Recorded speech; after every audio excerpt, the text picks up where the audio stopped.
Selling scares.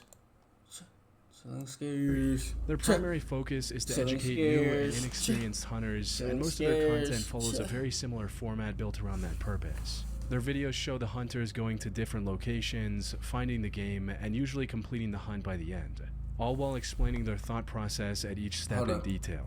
And the video they filmed on September 25, 2022 was meant to be no different. Two of the channel's hosts, Ted and Nick, were out bow hunting deer on public land in their home state. Little did they know, this trip was about to be cut short by the most disturbing encounter they've ever had in the wilderness. The incident happened at roughly 6:45 p.m. while the two were hiding in a tree, waiting for a deer, when, out of nowhere, they heard what sounded like a loud scream in the distance.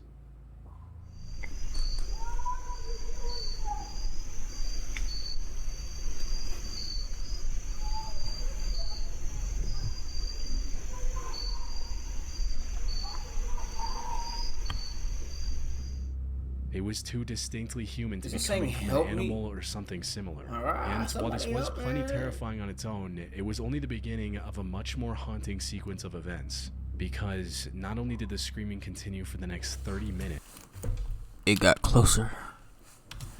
It also became more manic and blood-curdling with each passing minute. I thought I was going to say it got closer. Damn, that would have got scary.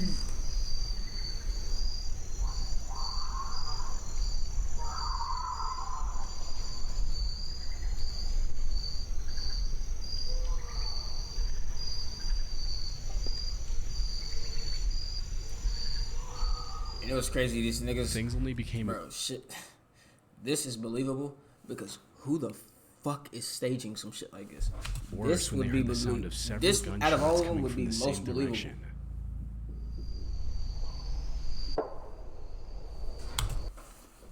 Okay, you kind of lost me there at the gunshots, but I don't know.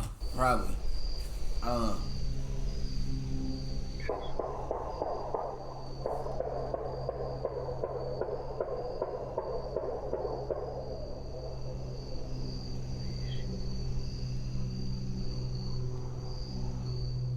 Who the fuck is that? Not good. What's going on? Okay, yeah. See, now, you kind of could have had a perfectly reasonable.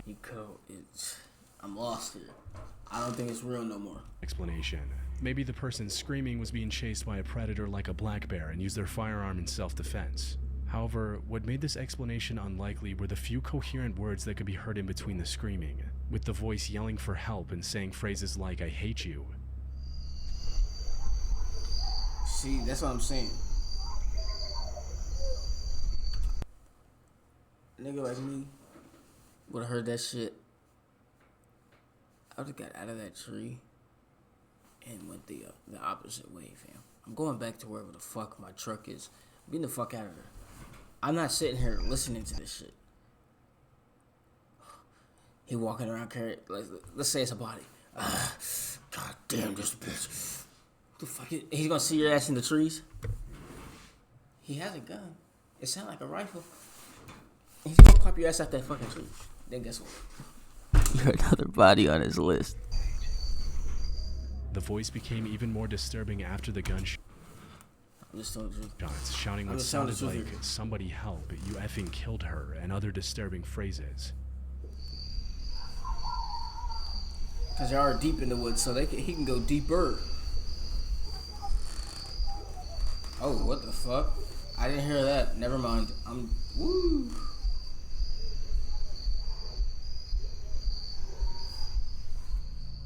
In addition to the screaming, shouting, and gunshots, the two also heard the sound of multiple cars speeding off, after which everything went silent. By now, Ted and Nick were convinced they had just heard a horrific crime take place less than half a mile from their location. Unfortunately, they didn't have cell service in the wilderness to make a report, and the only way out of the woods was in the same direction as the screaming, getting too close and alerting what could be an armed and dangerous as fuck scenarios. Group could have been life-threatening. So they decided to stay silently hidden in the trees for the next few hours, and only moved back after it was completely dark out. The two eventually made it back to their car and drove to a spot with cell reception. So this shit real as fuck, huh? Yeah, no sir. The incident. However, from what I was able to find, the authorities weren't able to locate a body or even find any evidence of a crime at the location Ted and Nick provided, leaving this disturbing encounter unresolved. People on the internet have come up with several theories to explain the situation, ranging from a firing squad execution to someone having a drug-fueled mental breakdown with a gun in their hand. But many have also accused the hunting public of faking. Somebody's on my side. Finally, somebody is on my side. The whole thing, which is a common strategy by failing YouTube channels to go viral and gain new viewers. But I don't want to be like that hater. I don't want to see that's. I don't want to come off as a fucking hater. Consistent viewership before this video, and it didn't increase by a significant amount after the encounter. They also have over 1,400 other regular hunting videos, this being the only one with a strange encounter. This would be like a story like you had to be there to really believe content. The screams also seemed far too primal and emotional for anyone to fake that convincingly. Put simply, what they heard was more than likely real. Unfortunately, it's been over 3 years since the incident, and we still have no answers on. That is scary though. That is scary.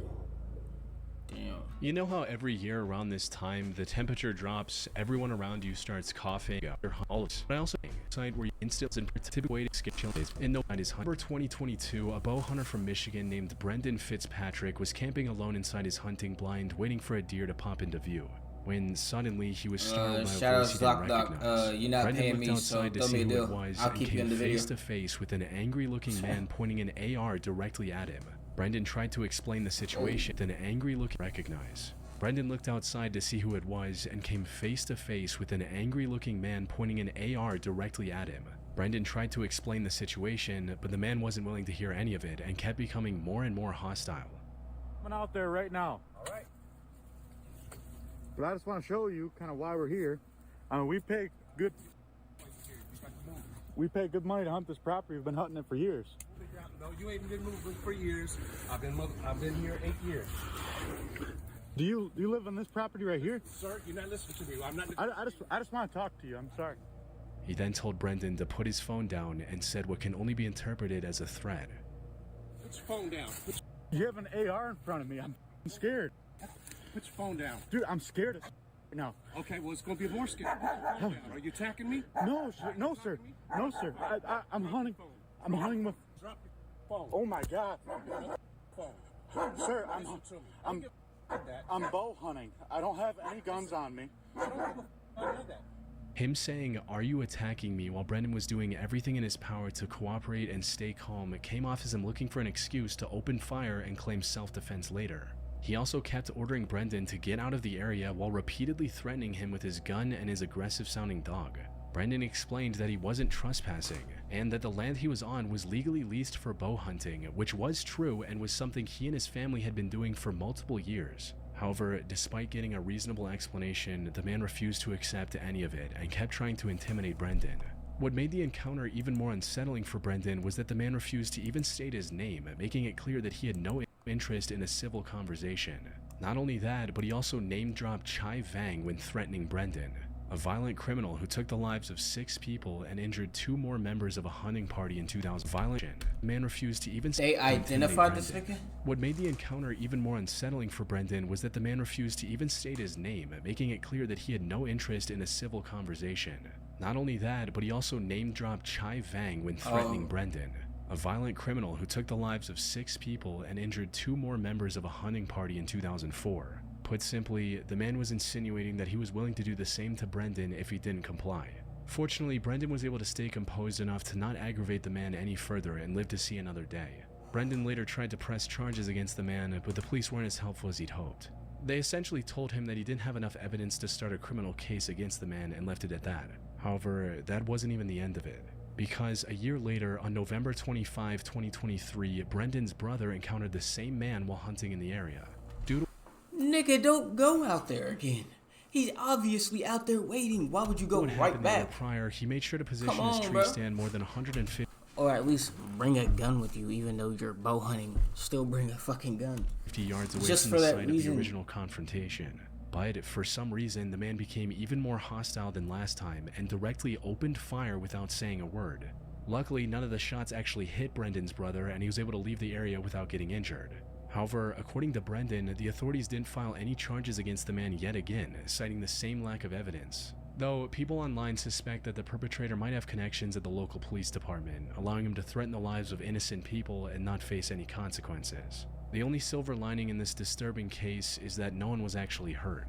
Brendan and his family have also returned to hunting, likely at a completely different location. Yeah, good. On September 10, 2024, at approximately 7:45 a.m., two fishermen were kayaking down Lake Emery in Franklin, North Carolina, when one of them spotted what appeared to be a log drifting in the water ahead. However, something about it didn't feel right. GG's. So Mark Wilkins paddled closer to take a better look, and that's when he made the horrifying discovery.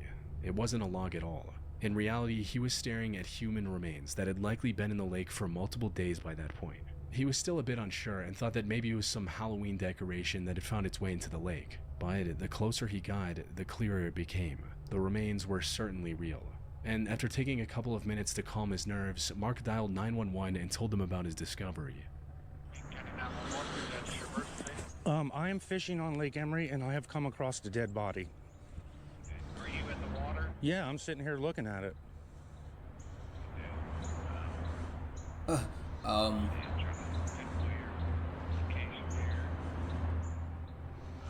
I mean, it could. I mean, it looks like a dead body. I mean, there's a hand sticking up. There's a rotted face. I don't know if it's some kind of stupid Halloween spooky thing, but I'm not touching it. So. Now, discovering human remains like this is disturbing enough on its own. But what made this find even more chilling was the dark implications it suggested. You see, authorities had also found the remains of a 19-year-old boy in the same lake just a month earlier. And if the two cases were connected, it meant that there was possibly a serial killer on the loose in the small town of Franklin. While talking to the police, Mark also remembered seeing a pair of Crocs lying near the boat ramp he used earlier that morning, adding another disturbing layer to an already unsettling situation. That said, the reality of this case turned out to be far more tragic than disturbing. The person in the lake was later identified as 50-year-old Ethel Marie Ogle.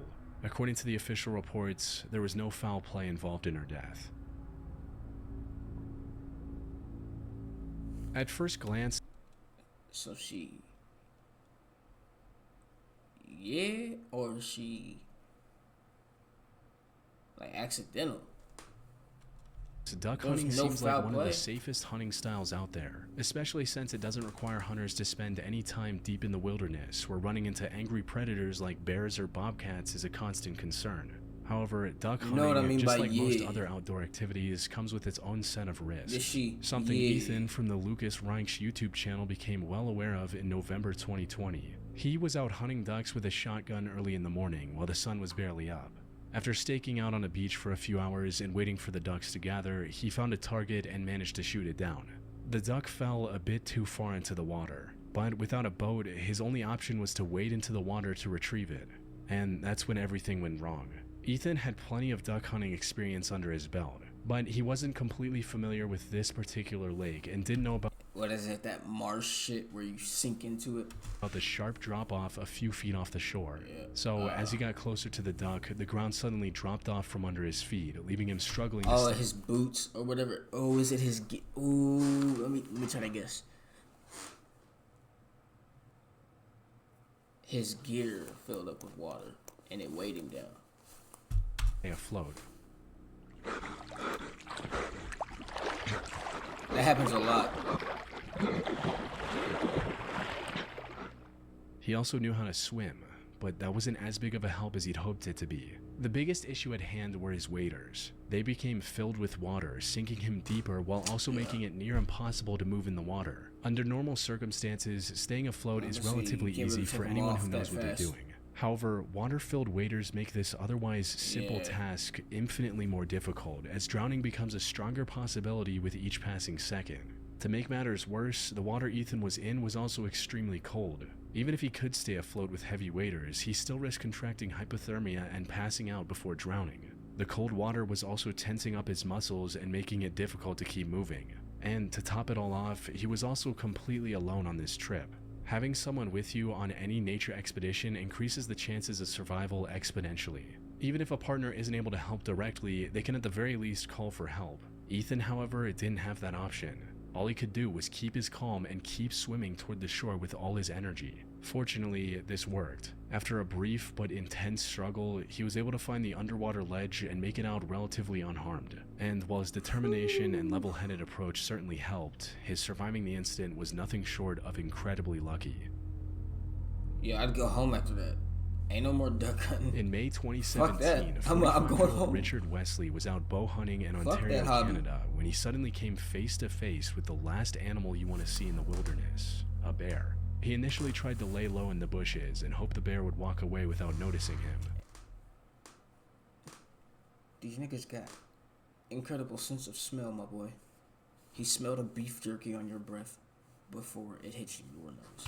Unfortunately, he was in a wide open area, resulting in the bear seeing him and coming toward him. One of the only options he really had left at this point was to run away, which, considering a bear's top speed of up to 35 miles per hour, or roughly 55 kilometers an hour, wasn't really possible. Or he could stand his ground and try to scare the bear away before it got too close, because if the bear actually decided to attack, Richard would have no real way of winning that fight. Black bears can generate a bite force of up to 1,000 psi with their 2.5-inch long teeth, which... Bro, it don't even matter about their teeth, nigga. Smack your fucking... Yo, those fucking claws... Yo. Nigga, one swipe. Is enough to easily fracture a human skull or even sever the head completely from the neck. Adult black bears can also weigh up to 600 pounds or 272 kilograms. In other words, once a black bear is on top of you, there's no practical way to get it off. Plus, the weight alone can also cause asphyxiation within seconds. Not to mention the 2-inch long claws that can leave deep lacerations down to the bone. So, even if the bear decided to leave Richard alone after a single claw swipe, he would have likely bled out right there before help arrived. With all this in mind, he stood up and tried to intimidate the bear. Unfortunately, this backfired horribly. Damn. Quiet. Quiet. Quiet. Quiet.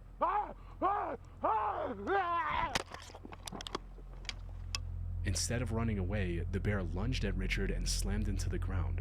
For a moment, he thought this was the end, but as he was falling down, something exceptionally lucky happened. The wooden bow Richard was holding in his hand got shoved into the bear's jaw. This not only kept the bear from shredding his arm, but biting into the wood also disoriented it enough to make it turn and leave Richard alone. So, despite coming dangerously close to losing his life, Richard was able to walk away with only a few minor bruises. But while he escaped physical harm, the psychological impact of this attack on him and his family was significant. As he stated in an interview later, "We watched the video footage. My stomach just tightened, and my wife started crying." And this nigga just got lucky. He was about to... Yeah. Instead of see how people be doing this wood shit. I probably should have went and talked to a professional about what happened, but I just downplayed it. Yeah. That said, the experience also left Richard with a far deeper appreciation for the life he has. Yeah, I bet. If your bow wasn't right there, you're dead, bro. That nigga's like,